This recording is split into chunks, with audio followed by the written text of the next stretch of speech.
skills, and hopefully some of your aspirations. I think that's a priority for all of you. Now, INSPIRELLE's mission is to inspire, connect, and empower. And this evening's event was born from discussion from some of our members of all ages who expressed their concern and frustrations about breaking into the job market, finding an internship, landing their first job, how to handle getting laid off, how to move up the ladder in this ever-changing, disruptive market.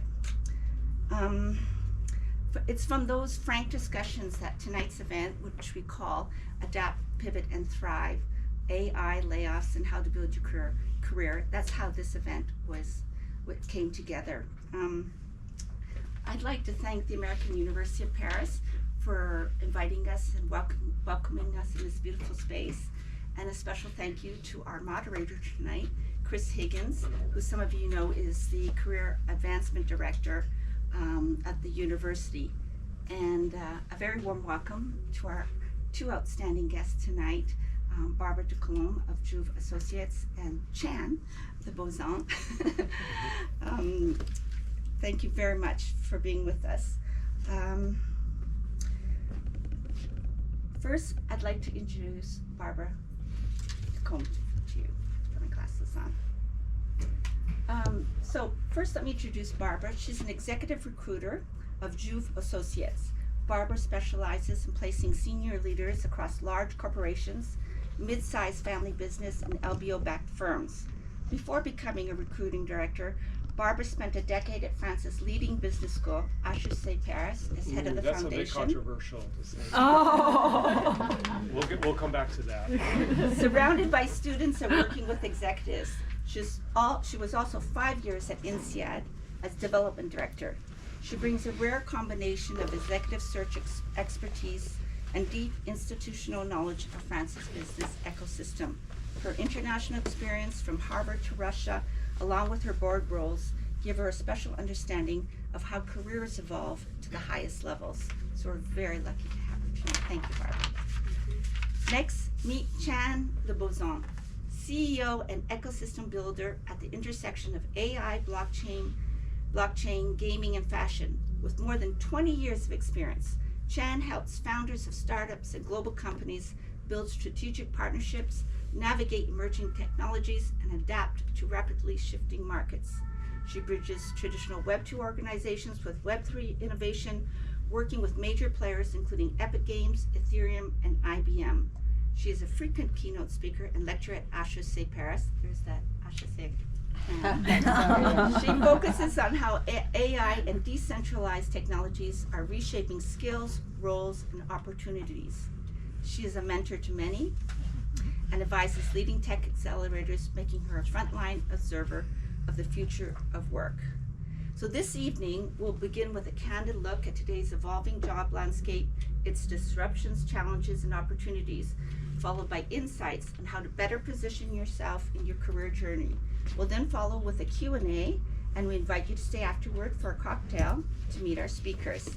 And on that note, it's my pleasure now to introduce our moderator, Chris Higgins.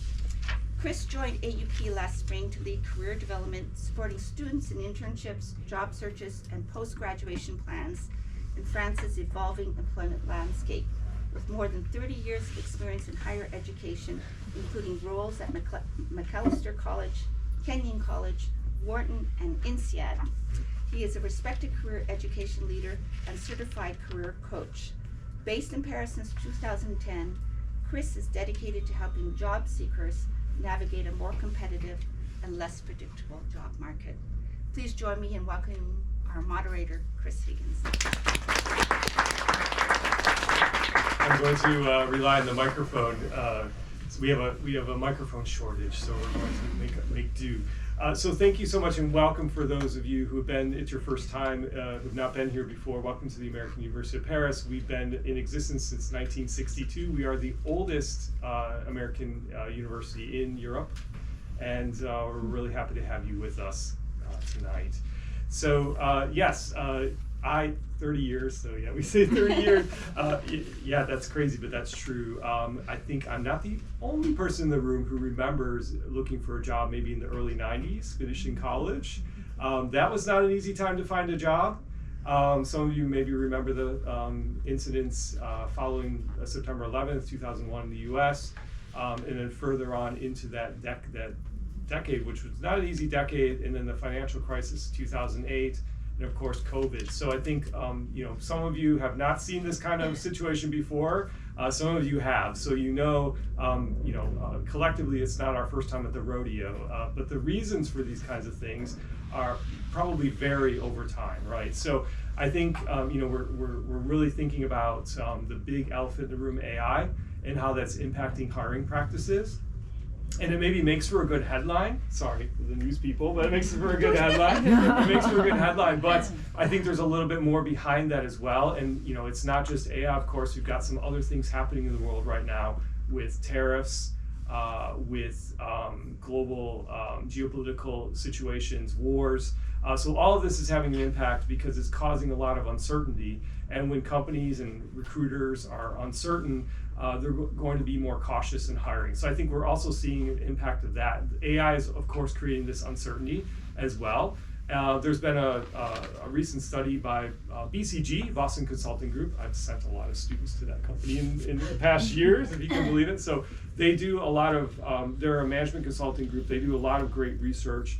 There are others, of course, there's McKinsey, there's Bain, and many others who do this. But they have a big interest in AI as well because they are thinking about how might they use AI to possibly replace workers. But their theory, and maybe they have a vested interest in this theory, is that it's not necessarily about taking away entry-level jobs, but reframing them. So I think the idea is actually that the entry-level jobs will be changing, but there is uncertainty about how that will look because we're kind of in early days around some of this. So I think that also creates caution in terms of hiring. But what I'm happy about in terms of all this, being at a liberal arts college, is that what we teach here are a lot of very human-centered skills, critical thinking, judgment, how to communicate well, how to question things, how to be creative, how to look at patterns that maybe a computer won't look at. So I think those kinds of things are going to become more important because humans will need to be more human and computers will do their thing. Maybe they'll try to be more human, but we have to out-human the computers. So I think that's really been my points of discussion. These have been my points of discussion with students as we're thinking about this. And I think there's going to be a major redesign in terms of entry level. So I will stop there. I will just say that it is competitive in France, but it's competitive everywhere. You could say, well, France's job market is more difficult because it's harder to get fired, so therefore it's harder to get a job. That may be the reason. For some people, it's there could be a language barrier, so you might want to think about looking at more international opportunities or international organizations. And those are some patterns that I've seen during my time. So can I ask a little bit of audience participation? How many people are job seekers at the moment? If you feel comfortable sharing? Okay, well that's why you're here, of course.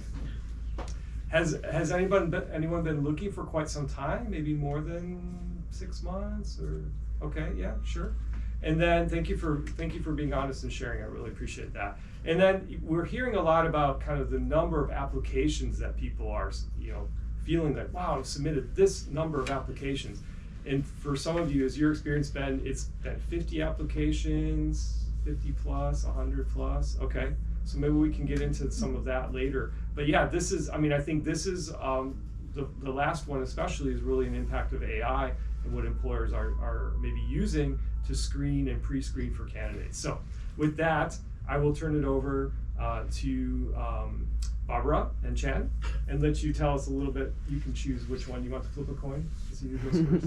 No, you want to start, Barbara? Okay. I'll turn it over maybe to tell us a little bit more of your perspective. So thanks for being there. I'm not English native, so please bear with me with my English. I'll do my best. But if you don't understand, please raise your hand and I can repeat. So my role today is to do executive search. So I'm more specialized on executive role than job entry roles. But still, I'm meeting a lot of young candidates and talents. I have 3 sons entering the job market, and all their friends. So, and of course I'm following all the trends. And as you just said, job market is difficult for many reasons, so I'm not gonna repeat. It's a bit gloomy, but hope is there, change is there, and I think AI is something important in the revolution of job entry jobs, but also tech has enabled a lot of job processes. LinkedIn is a tech system. Many job processes go through an online application platform, and you have no answer. You don't know why you have not been selected, which is, I think, irrespectful of candidates. And I think recruiters should do that, at least to say why you have not been selected, and they should really because we evaluate a lot of things. You know, when you rent something on Airbnb, you evaluate the experience and the service, but as a job seeker, you can't evaluate a recruiter. I think that should change, because it's not respectful of your time and your talent. You all have great skills, and you need to find the right place. That's not always easy, but you will find. So I think all that has changed the job market.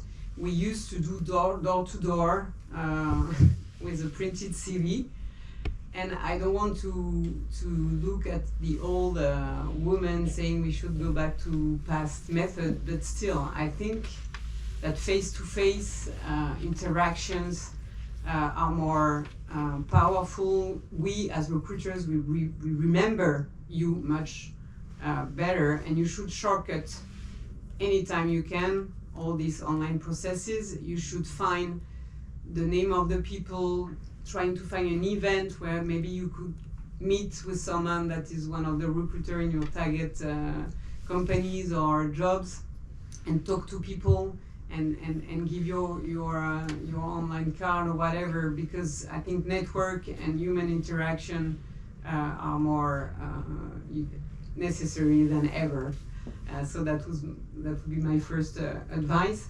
I think also the world is a bit polarized. You have a unicorn based on tech-based or AI-based company that are going very fast, and you have old companies trying to change and adapt, and you have also a group of companies that are human-based companies, based on relationship, based on service that you can provide, and that a robot or a computer cannot do better than us. And I think when you are a job seeker and when you are young, don't underestimate or under-evaluate jobs that are face-to-face or human service, like in the care for elderly, or in any human service you could go, at least to work, have human interaction, and maybe then move to another job. But there are many places where we lack talents that are not maybe in your target ideal job. But I think it's important not to forget that, and network, as I said, like today, and there, going to me and give me your mobile number and ask for a discussion. So to ask me if I know someone who knows someone, because that's how it works often, unfortunately. But especially for job entry, it's not always easy. And I will be happy to answer any question, because I want to be useful for you. So I'll wait for the question.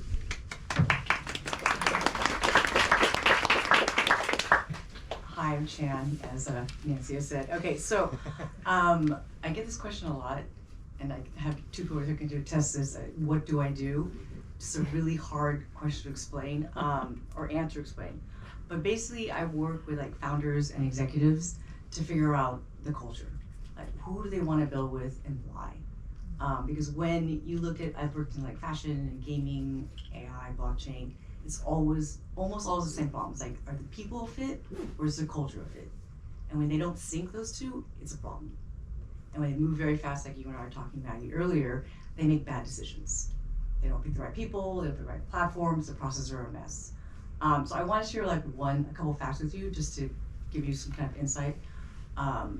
In, was it 2000, 2002, the internet bursted. It's like 78% lost off the NASDAQ.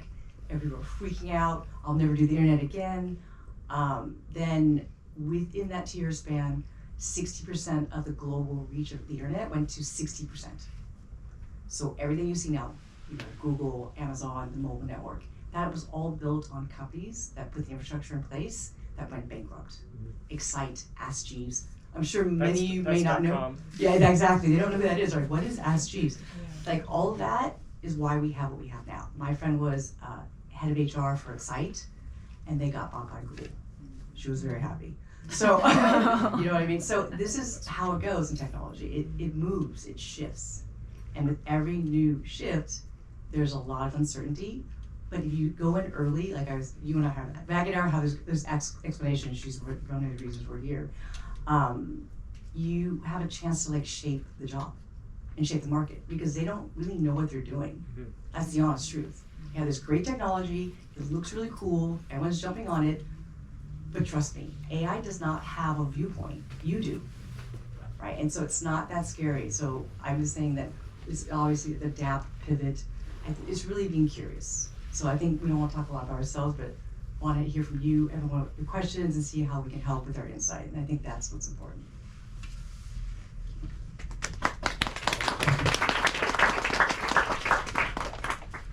And I love a little anecdote about curiosity. My partner runs a small consulting firm. And he does this behavioral questions, which are very common in the U.S., but in France, sometimes it sounds a little funny. Yeah. So he was getting this answer a lot. What are your strengths and weaknesses? And one of the strengths that came out most often was I'm curious, and we used to laugh about that. But now I think that's amazing that people are curious because this is the kind of institution also that attracts curious people. So and yeah, critical mind. and critical Yes. mind, yeah, and just And empathy. and empathy. Yes. Yes. Yeah. And it's kind of boring to go to a event like this or a party even and talk to people who aren't curious. So try to be curious. So so before I kind of warm us up for the Q&A, we have a couple of question plants. No, actually, Maggie's right here. So Maggie, maybe you kind of were part of the inspiration for this event, so we're all here because of you, partially. So we would love to hear maybe your take on your experience. Sure, yeah. Can everyone hear me? Or we can give you the mic, up to you. I can prefer do not. this. Yeah. That's logistically a little more challenging. But so I came to Paris to do my MBA. I went to HEC, so nothing mentioned there. But I then was looking for a job. Managed to find a job in product management at a AI startup based here in Paris.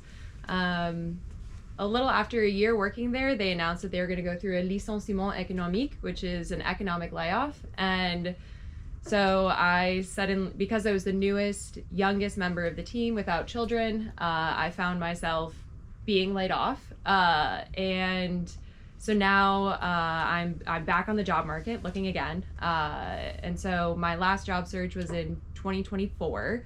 And now in 2026, I've entered again, and the job search process feels different yet again. And so my question is, AI is changing the hiring process on both sides. So how candidates use it, as well as how employers use it to screen candidates. So what would be your recommendations in staying distinctive in a process that's becoming increasingly automated? May I? I told you already, right? Yes. Okay. You get to repeat it. Yeah, I gotta repeat. You and I had this discussion. Right. I'll go deeper. For everyone. So your career shouldn't be linear. It should be legible. Like you should be able to go, okay, I get what you do.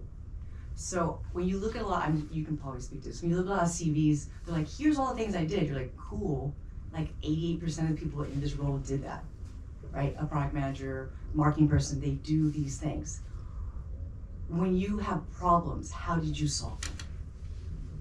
When you had problems, when things didn't work out, when you made a mistake, that's the kind of thing you can put in your CV that's a little bit different, that'll make you stand out. Because it needs solutions. Like I said, AI doesn't have a viewpoint, right? So how would you handle that problem? How would you deal with a difficult management issue? Like, what are your thoughts? You can't obviously give a manifesto, but give some very specific things that didn't work out, but you found a solution or would have done it differently. And even your cover letter gives you a chance. A lot of people don't do cover letters, but it's very big in France, cover letters. True? Maybe? Sorry, for top executive, we never Okay. have Okay. any. Well, I would But say maybe it was important. I think it's much less. I think it depends. I know that Anthropic always asks why Anthropic, and they look for the answer. And they say, please use our AI to frame your draft. They say, go ahead, use AI, but we'll know. Not to write it. Yeah, not write it, but draft it, and then use AI to use Anthropic if you want. So I think those kind of things, depending on where you are, like if you're executive or mid-level or entry, that can make a difference. I think it's difficult for me to answer that question because we don't use AI to screen CV. We do only a direct approach for a specific job. But still, I think, as Chen said, you need to better explain what you achieved, the solution you put in place, instead of an informative CV, which is not that interesting. And I think you need to shortcut the process as well. So if you find the CEO of the company on LinkedIn or the HR, depending on the size of the company, of course you will. But I think do not forget to write directly to people. You can find the email easily, and you write directly to the person in charge of the recruitment if you can, by email or on LinkedIn, which is the most used recruitment tool today, to write a personal note in parallel of applying into the system.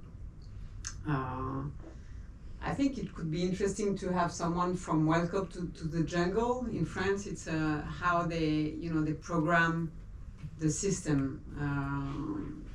Oh, you mean technically? Yeah. Okay, so Somebody on AI, if you know, well, a lot of them are AI screeners. Your resume cannot have columns. It has to have a clear font because some fonts doesn't read well, so it won't pick up what you wrote. So it might look pretty to you, but it doesn't work with AI. Yes. So no columns, Times New Roman, Arial. I know it's very boring, and they flag. So if you're gonna go for a job, you say, okay, these are the 8 things that you need. They need to have all 8 things in your CV. That's how they do it, and then it goes to a human, and then looks at it. So that's how they screen. Of course, they're gonna miss some gems, obviously, and they'll figure that out probably like in a year. But at the technical thing is no columns, no bullet points, clean, because it's just screening thousands of CVs in like 10 minutes. So. And if you have names of references of people in positions or in company that could be relevant for your target job, I think you should put them into the CV. Okay. Yeah. These are all good points, and we've revamped some of our workshops of the AAP students. Hopefully some of you have attended some of the workshops that we've been doing. Yes. One of them is based on a book called The 2-Hour Job Search. Maybe you've heard of this book or not. I'm not here to sell it, but I think one of the things they talk about is networking and how do you get started, because I think sending out, they say spray and pray in terms of the number of CVs that you're sending out. There's probably a high chance that you're not really applying to roles that are maybe a fit for you, and maybe you're creating more CVs for the companies to screen in a way. So I think part of it is this idea of talking to people, and what the 2-Hour Job Search does is actually helps you narrow down a target list, and then you really reach out in a very simple way. You find their email, for example. You can send something like fan mail Now this sounds, what you were describing earlier, at first I wanted to just interject and say, oh no, it's not stalking when you go to this, obviously when you come to an event, but you know, if you go to a conference or you go to Viva Tech, the big tech conference coming up in June, you can actually reach out to people. If you saw somebody who was a speaker, that's you will be remembered if you approach them in a way that is polite and appropriate and very engaging, and you talk about why you're interested, not just I'm looking for a job, but this is why I would be a fit for this role.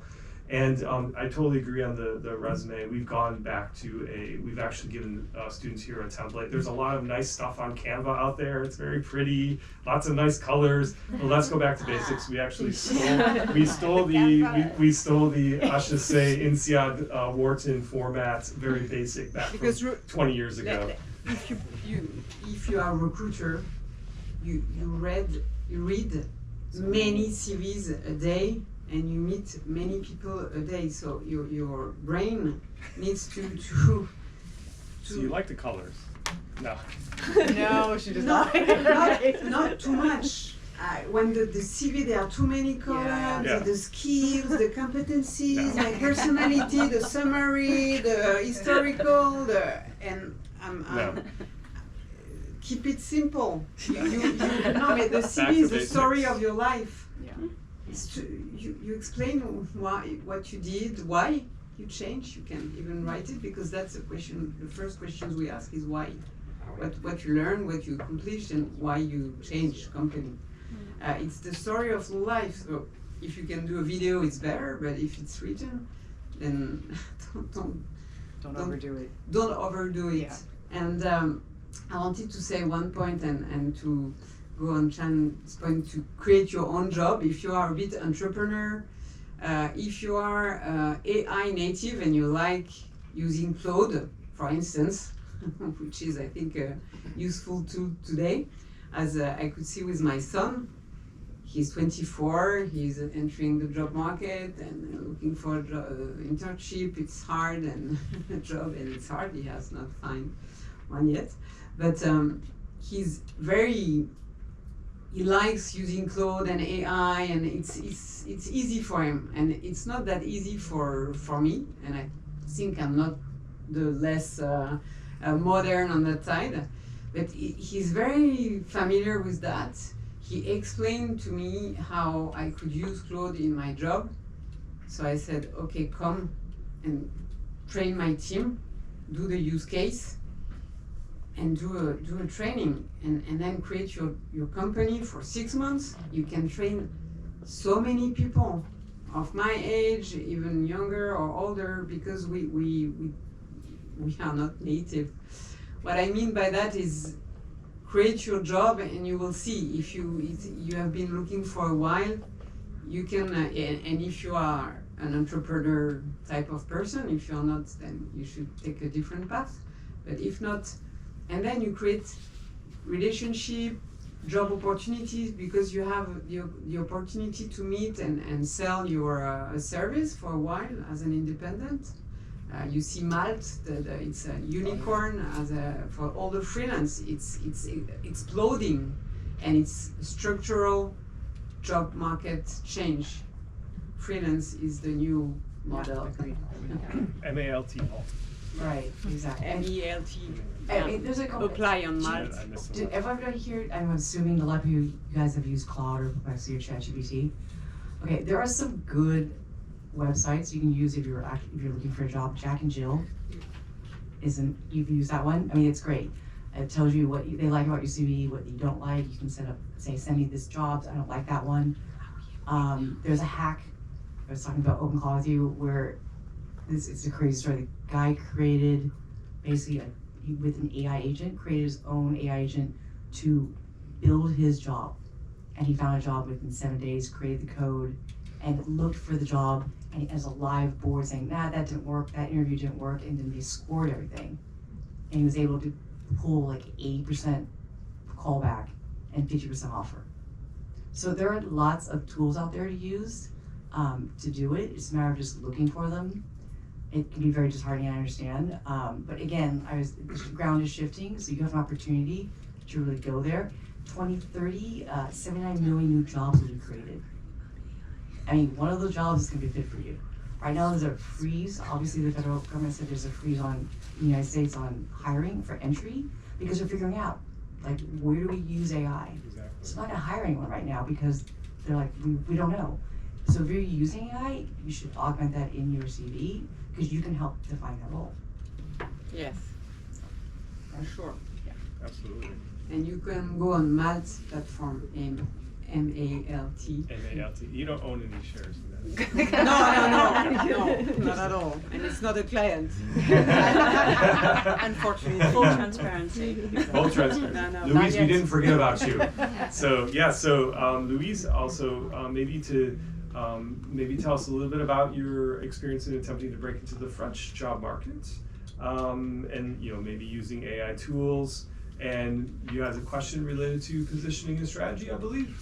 Yes, absolutely. So I'm Franco-American. My name's Louise de Bertai. So I grew up in Paris and then moved to the States for college and spent about 10 years there building my career. And then I moved back to Paris about 3 years ago and came to participate in this event because recently I was unemployed for 6 months. The last time I was unemployed was during COVID, so I've also kind of experienced those peaks and low values. But I think something that really stood out to me this time is that it was a very different job market. The strategy had really shifted. The tools were new. The way in which I used AI was very important in my job search. And so I wrote an article for INSPIRELLE sort of highlighting the tips and tricks that I came across during my job search. And I think something that I'm still working through, and also has a happy ending. I just had my first day at my new job today, so that was a happy so there is hope. There is a light at the end of the tunnel. But I think something that I would love to ask you two, and something that I'm still trying to work through, is how do you have any tips and tricks in terms of how to network in France specifically, or how to build a network more generally? Having built my career in the States, I was used to a much more sort of cold outreach approach that is pretty culturally accepted. And I found that in France it's much more relationship based, and that I had to rethink how I was reaching out to people and how I was creating those connections. So I don't know if you... May I ask, what kind of position or I work in sales. You work in I'm sales. a key account manager. Ah, okay. And do you go to a lot of conferences? Or A did you? few, A yes. few, okay. And what was your strategy when you went to the conference? Like, what did... This last job search, so yes, I went to conferences, Okay. did a lot of research on people ahead of time, did a lot of outreach on LinkedIn, which sort of worked. Okay. But I think where I really saw the needle being moved was when I was in spaces like these, in-person interactions, Yes. and also using my American network to connect with French people on the ground, as well as the alumni community from my university. Okay, those are the alumni community, that's usually the strongest because they're usually your peers. Yes. And they understand. And then the people who've mentored you are also a great, I take you have some mentors as well. And I've been here like 18 years. I know my French is not strong to say the least. My daughter can do a test, she'll get face right now. But I definitely would say I'm pretty decent at networking. I would, if you really like, you must have some heroes you really like on LinkedIn. And the thing about LinkedIn is, well, everybody gets those emails like, hey, I'm looking for a job, you wanna talk to me? When the person posts something and you really like it, if you respond, if you write something about what you thought of their It's post, much more read, yeah, that's gonna get you the traction. Okay. c'est sûr. You know, like More that than kind of, email. especially if you're in sales, so you must know how to pitch, right? But it's not just with a pitch, it's like, what are you saying? What are you saying about their culture, what their movement? What do you see that you like? Because they want to know your point of view, Yeah. right? And so if you say, oh, these are the people I love, okay, it doesn't have to be in France, be all over LinkedIn, you say, I think this, and you just become a thought leader. That's how this happens. Like, you can just 50 people, 100 people following you. But if you say, these are things I'm passionate about as a salesperson or what I see in the space. So that's one way. And the other is like, really, I also want never have lunch alone. If you're working and you can pay for it, make sure you have lunch with someone in your company or somebody else who's in your field. And if you have a job, it's always wise every 2 years to send your CV out to see how you land and to know your net worth. Because when you don't need a job is when you should look, because then you see what's going on. By the time and it's moving very quickly. So I would say those are the couple things for networking. It's always like network, have lunch with someone once a week, have a coffee, expand out across a couple of verticals, because sales is everywhere. Yeah. So I think even though you got your new job, like I still think if you can still build